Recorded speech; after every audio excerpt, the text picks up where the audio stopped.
On today's show, the Houston Rockets played their first game in the post-Eric Gordon era against the Miami Heat and came up just a little bit short after a defensive breakdown in the final second of the game, giving up a wide-open dunk to Jimmy Butler. We're going to break down the Rockets' defensive breakdown, as well as some of the other takeaways from the game, Jabari Smith Jr.'s big night, TyTy Washington's impact off the Houston Rockets bench, and much, much more. Plus, James Harden with some commentary about the Houston Rockets ahead of Rockets Sixers. All of that and more coming up right here at Locked On Rockets.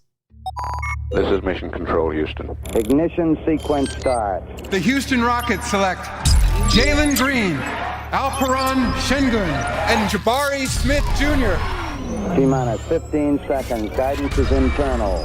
Every time I step on that floor, I'm coming. Hey, Houston fans, I am so happy. You're getting somebody who's going to come in with a chip on their shoulder, somebody who's going to come in and compete from day one.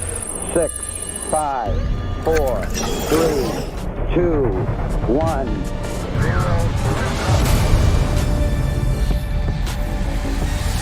What's up, and welcome to another edition of Locked On Rockets, your daily podcast home for everything Houston Rockets basketball. As always, I'm your host, Jackson Gatlin, native Houstonian and credentialed media member. I'm also the host of Locked On NBA Mondays. Be sure to follow along on Twitter at JT Gatlin, and the show, of course, at Locked On Rockets, free and available wherever you get your podcasts, including YouTube, where I want your comments on what happened at the end of Rockets Heat. We're going to break that down, as well as takeaways from the rest of that game. The defensive breakdown in the final second by the Houston Rockets after what was a series of buckets, free throws, a bucket by Jalen Green to tie this thing up.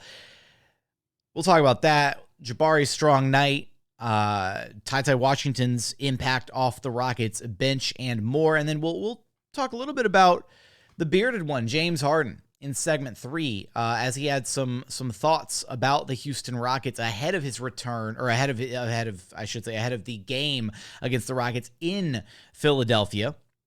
But let's start with the end of this game, because the Rockets played a really solid game against the Miami Heat. I mean, the Miami Heat are also a struggling team in the Eastern Conference right now. They have regressed quite a bit from where they were last season. But for the Rockets in the post-Eric Gordon era to step out, this is the first game that they've played since 2016, where Eric Gordon has not been on the roster. It's a new chapter for Houston Rockets basketball, and they stepped out, and I think there was a bit of a sense of right, like Eric was like the adult in the room for this Rockets team, right? He was, and I think there was a sense of like everybody kind of looking around like, oh, Eric's not here anymore.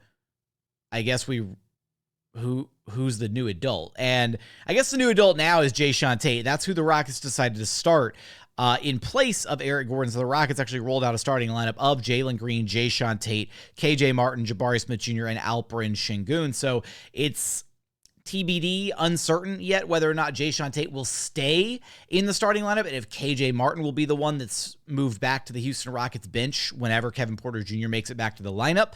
But at least for now, it looks like this is going to be the starting lineup for the Rockets. Jae'Sean Tate, secondary ball handler. He's the other kind of pseudo-veteran voice for Silas in the Rockets locker room, so it makes sense that he went with him as a starter, and it worked out by and large in this game. And I want to talk about Jae'Sean Tate, the energy that he provides, all that. But let's focus in here at the very end of this game for the Rockets. So to close this one out, I mean, the Rockets, it was a gritty, like muck it up, low scoring affair for both teams. And in the final, in the final 30 seconds, the Rockets had a couple different opportunities, and they Jabari Smith Jr. tied this game up with a couple free throws at the charity stripe at 93 all. And then after that, the Miami Heat came down, and Jimmy Butler got a couple free throws at the charity stripe off of what was, like, you can debate whether it was a true foul or not. It's, the way the NBA calls the game, it was a foul, the way Butler kind of drove into the lane and, pardon me, and hooked Jae'Sean Tate's arm while Butler was while Butler was driving. Jimmy Butler goes to the line, hits a couple free throws, and it's 95-93, and it looks like there's a very slim chance for the Rockets to actually do anything. And what happens is the Rockets inbound the ball to TyTy Washington. TyTy Washington kicks the ball ahead to Jalen Green, who explodes in transition. Rockets don't have timeouts here. TyTy Washington explodes in transition, Jalen Green explodes in transition and gets the layup on the other end and ties the game up at 95 all. I'm like, we're freaking out, right? We're in Rockets Watch, we're freaking out. Game's tied at 95 all. There is 0.1 second left on the clock. 0.1. That's it. 0.1. And the Miami Heat call a full timeout, and they run their out of bounds play, and it results in a Jimmy Butler wide open backdoor alley-oop slam. And the defensive breakdown here it's concerning for two reasons. One, Steven Silas throughout this game and throughout the season at points has subbed in Daishen Nix as a better defensive guard, as a better defensive option on the court. Now, I will say that's okay. Daishen is a better defensive option than most of the Houston Rockets guards, but Daishen Nix blew his coverages not once but twice before the ball was even inbounded on this final play. And main reason for that is apparently post-game, Steven Silas said that he told all his guys to stay home. He didn't want the guys switching anything on the final play. Daishen Nix switched twice. And so clearly that message fell on deaf ears, and that led to nobody covering Jimmy Butler, and Jimmy Butler getting the wide open alley-oop dunk at the rim. Now, so it's concerning because Daishen Nix clearly botched, his coverages, and that led to the wide open dunk. It's also concerning because in a moment like that, with 0.1 seconds left on the clock, and the only thing that the Heat could do was lob it up towards the rim and try and dunk it, why wouldn't you switch everything? That makes zero sense, right? You switch everything so that there is a body in front of every single person on the court. That way, as soon as the pass goes up, there's not a risk of you're not fighting over a screen or somebody's lagging behind another player. No, you switch everything in that situation, right? That would be the usual defensive scheme to use in that situation. I don't know why the call was stay home on your man. That said, you'd rather see everybody, even if the Rockets even if everybody staying home had resulted in the loss, then cool, that's Steven Silas' fault. That's fine. But instead, Daishen Nix didn't listen to the instructions, and it still resulted in the loss, right? It was messed up for a couple different reasons there.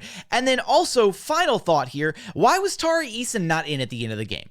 If you're trying to put out a versatile defensive lineup to stop what would have been the final bucket, a potential game-winning alley-oop bucket at the end of the game, why wouldn't you put one of your biggest, best defenders in the closing seconds? Why was Jalen Green on the floor in the closing seconds? Maybe the argument is Jalen's fast and quicky and bouncy and twitchy, and maybe he was going to be able to jump, sky through the rim and block something, and sure, maybe that's the argument, right? But at that point, then I don't know, put Tari Eason in instead of Daishen. I don't know, but not having Tari on the floor felt weird in that moment. So the Rockets played a good game against Miami Heat. It was a gritty, ugly, kind of muck it out, slow paced, whatever. And they were right there at the very end with a chance to win it. And they messed up in a couple big ways after what was a couple really clutch free throws from Jabari Smith Jr.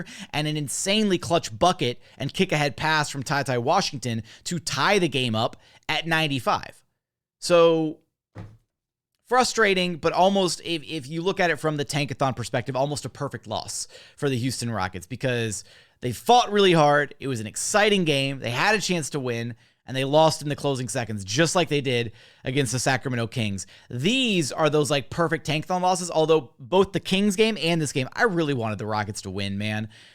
This group of guys, they need some wins, right? They need some wins to feel good about what they're doing, to build their confidence, and they deserved this win. They really did.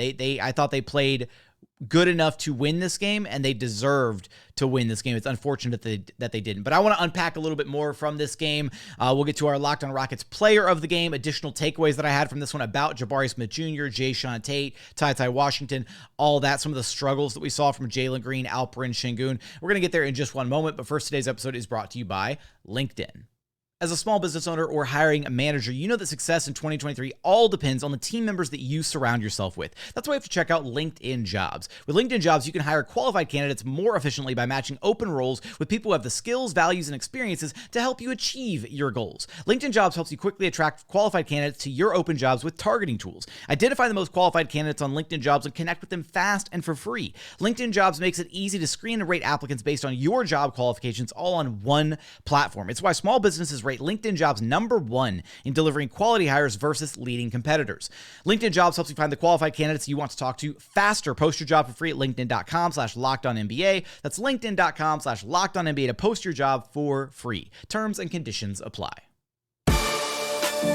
And continuing on here at Locked on Rockets, your daily podcast home for everything Houston Rockets basketball. Now, just rolling on the same trend here, we'll start with TyTy Washington, because I thought that TyTy played a fantastic game.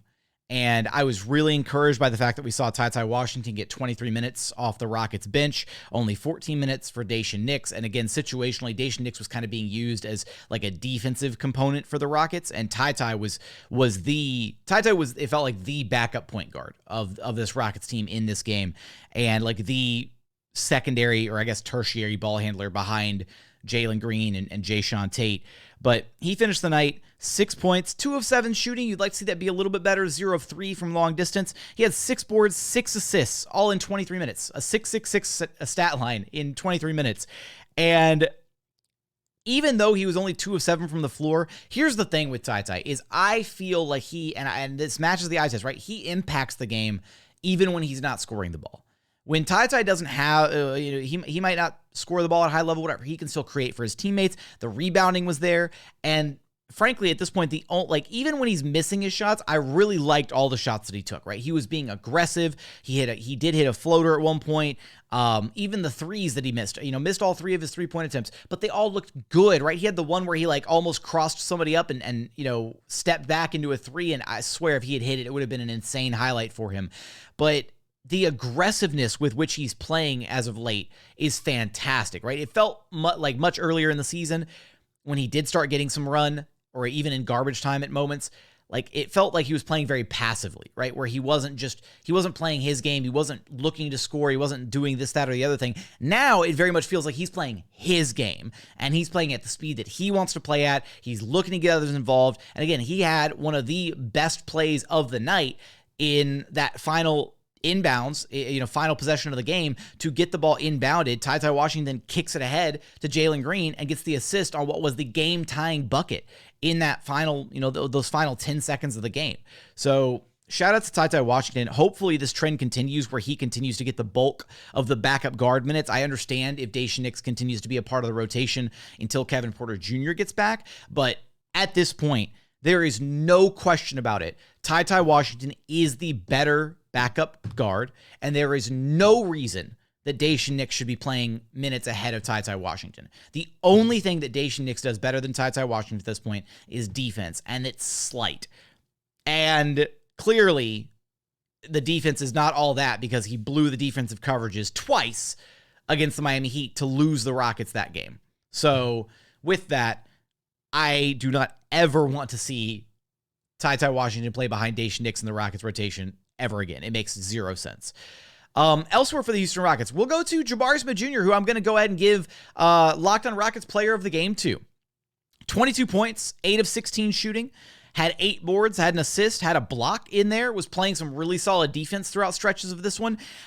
Really solid all-around game for Jabari, and he was hot in the first quarter. He was on fire early in this game, kind of waned a little bit as the game went on. Clearly, you could tell in the later in the game, late in the fourth quarter, he completely airmailed a 3, and you could tell he just didn't have his legs in him. And that's maybe Jabari is hitting the rookie wall a little bit. Maybe he's expelling so much energy on the defensive side and hustling and doing this, that, and the other thing, that as the game goes on, it's really hard for him to have his legs under him. And what happens once your legs start to go, your shot doesn't, you're not going to complete your shot, all that stuff. So for Jabari, though, I really like the intensity with which he started the game. He was playing really solid defense through stretches. There were moments where the Rockets used him at the 5. I really liked what we saw out of Jabari in this game, right? This was, look, if he hit one more 3, right, he was 3 of 9 from three-point land, which is still good enough to raise his percentage because his percentage is so bad right now. So 33% still helps him out. But Jabari knocks down one more 3, right? He's at 4 of 10 for the night, 40% shooting. You feel that jump from 33% to 40% sounds monumental, but overall, he had a really good game. Like, this was the type of game where the Rockets were in this game because of contributions from across the board, because Jalen Green struggled and Alperen Sengun struggled. And usually when one of those guys struggled, when one of those guys struggles, the Rockets usually struggle. When both of those guys struggle, usually the Rockets get blown out, right? Like, usually the Rockets are just not even in a game if one of those guys doesn't have it going. So it was really encouraging to see Jabari kind of be able to step up and KJ Martin kind of step up, and then all the contributions from the Rockets bench unit as they were fighting through this game and finding ways to score, finding ways to stay in it with the Miami Heat, despite the fact that their 2 stars in Sengun and Jalen really did not have it at all in this game, right? Jalen probably suffering a little bit from the South Beach flu, had his birthday, is now officially 21 years of age, and had his birthday in Miami, so that probably led to one thing or another the night before the game. Wasn't expecting a good game from Jalen because of that, right? That's the ultimate Miami Heat home court advantage, is the South Beach flu. And then just the way that they were kind of D'ing up on Alperen Sengun prevented him from really getting it going in this one. So for Jabari to be able to step up and kind of shoulder some of the scoring load early and finish with 22 points on the evening in his 34 minutes was an encouraging sign. Is Jabari going to be the leading scorer for this Houston Rockets team consistently all the time? No. But it's nice to see him when he can actually step up, hit the shots that he's supposed to hit, and have some moments even where he was hitting shots where he was getting, he was cutting. Like, that was the other crazy part, is we saw him cut multiple times off of Alperen Sengun post-ups and get right to the rim and finish at the cup. We saw him flash middle when the Miami Heat were playing zone, and he would, he caught the pass from TyTy Washington, immediately turned and elevated and hit a mid-range shot. So we saw Jabari kind of scoring at all 3 levels in this game, including, again, the really clutch free throws at the end, which were big time from Jabari to ice those 2 free throws and bring the Rockets, tie the game up at 93 before the ultimate bucket that tied the game up at 95 by Jalen Green, assisted on by TyTy Washington. So Jabari is going to be your Locked on Rockets player of the game from this one. And then I do want to still discuss Jae'Sean Tate, kind of his impact and what it looked like from him in the starting lineup, as well as a couple more takeaways from Jalen Green, Al P in this game. And then we'll also get to James Harden and some of the thoughts that he shared ahead of the Rockets-Sixers game in Philadelphia, and a couple more little news and notes and sound bites about the Houston Rockets. We'll get there in just one moment, but first, today's episode is brought to you by FanDuel. The midway point of the NBA season is here, and now is the perfect time to download FanDuel, America's #1 sportsbook, because new customers get a no-sweat first bet up to $1,000. That's bonus bets back if your first bet doesn't win. Just download the FanDuel Sportsbook app. It's safe, secure, and super easy to use. Then you can bet on everything from the money line to point scorers, threes drain, who's going to be the MVP, sixth man of the year, who's going to be the NBA Finals favorites, all of that. And you can check that out right now at FanDuel.com. In fact, the Finals odds for this year in the NBA, you got the Boston Celtics leading the way at plus 270, Milwaukee Bucks at plus 410, Phoenix Suns at plus 500 after acquiring Kevin Durant, Denver Nuggets at plus 750, and the LA Clippers at plus 1200 after acquiring former Houston Rocket Eric Gordon. Oh my. So with that, head over to FanDuel.com/lockedon for all your opportunities for a no sweat first bet. You can even combine your bets for a chance at a bigger payout with same game parlays. Again, up to $1,000 in bonus bets when you go to FanDuel.com/lockedon. That's FanDuel.com/lockedon to learn more. Make every moment more with FanDuel, an official sports betting partner of the NBA. And final segment here at Locked on Rockets, your daily podcast home for everything Houston Rockets basketball. Now, A couple more thoughts from this Rockets Heat game before we dive into our James Harden quote. Also, I completely buried this. It's my bad, guys. I wanted to dive into talking about the Heat stuff. I wanted to talk about it right after the game had happened, and unfortunately, I didn't have time Saturday morning to crank out a pod. I wanted to, and then Sunday was all sorts of hectic with the Super Bowl and all sorts of stuff. So I'm a little late on this one, but Danny Green, not a part of the Houston Rockets. So despite all the optimism from Rafael Stone and the thought that Danny Green might be interested in sticking around in Houston, the Rockets are not going to be holding on to Danny Green. They're working on a contract buyout with him. Or waiving him, one or the other. I mean, Danny Green's not sticking around. So no Danny Green for the Houston Rockets moving forward. That's a bit underwhelming. It kind of changes my attitude towards the trade a little bit of Eric Gordon. It would have been nice to be able to hold on to Danny Green, but understandably, he wants to go compete for a title somewhere else. So with that, Jae'Sean Tate in the starting lineup for the Houston Rockets. I thought, despite the lackluster numbers from Tate in this game, right? 5 points, 4 rebounds, 1 assist, 2 of 7 shooting. Having Jae'Sean Tate in the Rockets starting lineup just ups the energy level so much, right? It adds so much more to the starters because look, even though Eric Gordon was playing some, better basketball over this last, pretty much ever since New Year's, and was a bit more locked in at times, Eric's a guy that's locked in like when he needs to be locked in, at least on this Rockets team he was, right? He would lock in when the ball was in front of him. He would lock in and he would play defense, but it was selective, right? And he didn't bring a ton of energy in what he did. The way that Jae'Sean Tate plays, the way that he pushes the ball in transition, the way that he looks to get others involved, the way that he does the dirty work, the defense, all of that, Jae'Sean Tate just plays with a ton of energy, and it's infectious, right? And I think we saw that on display in this game against the Miami Heat, was Jae'Sean Tate playing with so much energy that it kind of poured and spilled over to the rest of the Rockets starters. And I think there's some benefits to him being in the starting lineup as opposed to Eric Gordon, but there's also some negatives. So even though I think the energy was better for the Rockets, and I think they were playing with, some renewed, focus, whatever, a rejuvenated style of play, they're like, oh, Eric's gone. All right. Like, the vet's gone. All those shots are opening up. Cool. Like, it's up to us now. Let's go out and do this, guys. And the downsides for Jae'Sean Tate in the starting lineup is he can't shoot the ball, right?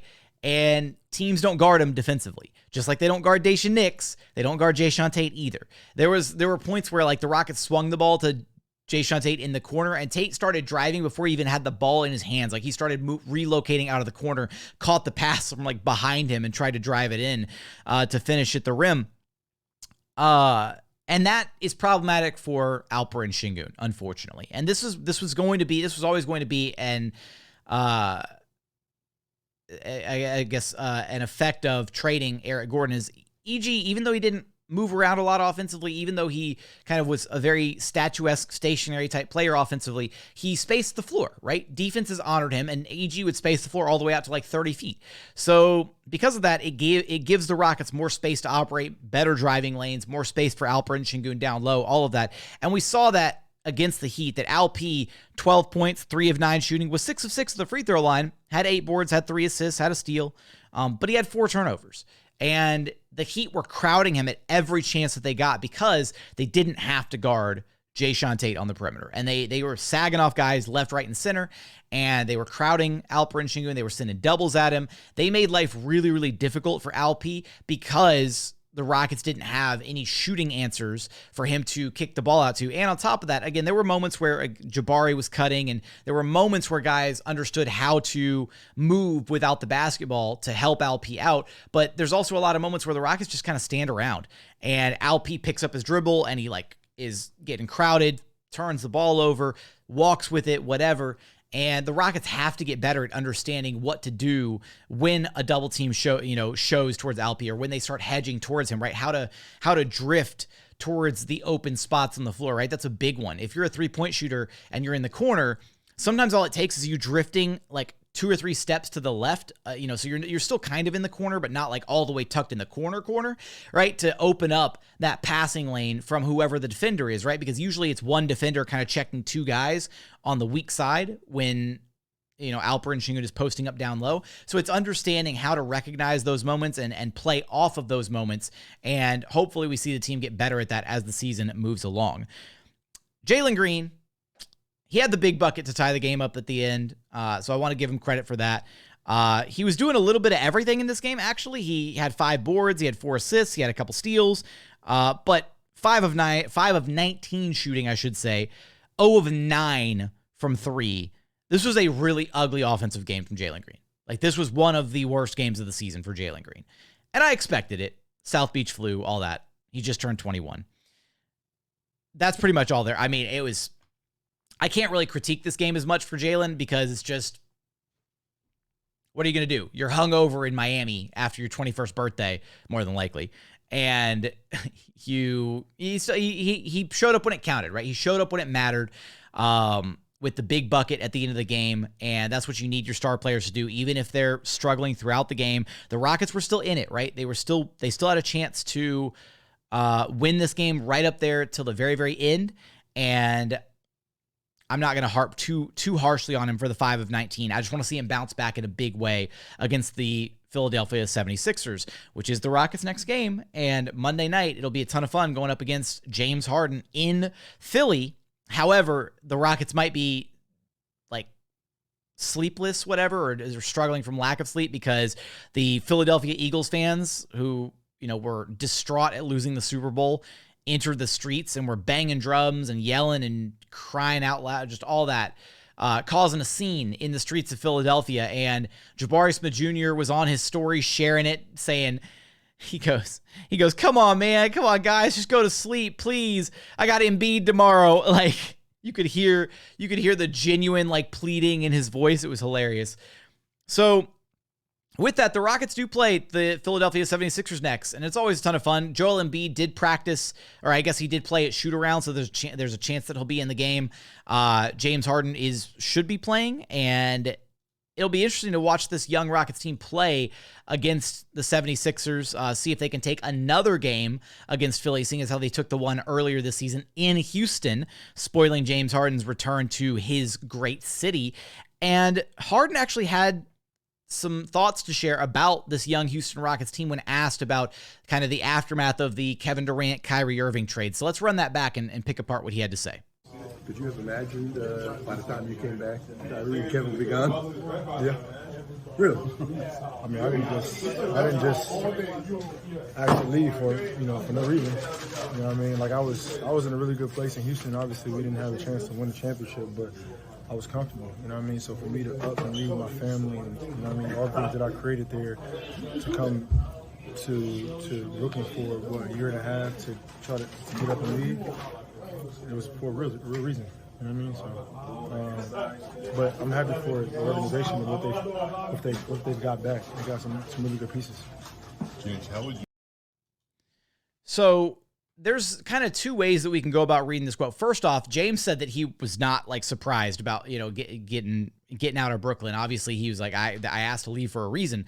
But then he segues into leaving Houston, right, and talking about, man, for me to leave my family, everything that I'd built there, I was comfortable there, all that. He had a lot of praise and you could tell that he, a lot of appreciation for what he had accomplished and what he did while he was with Houston.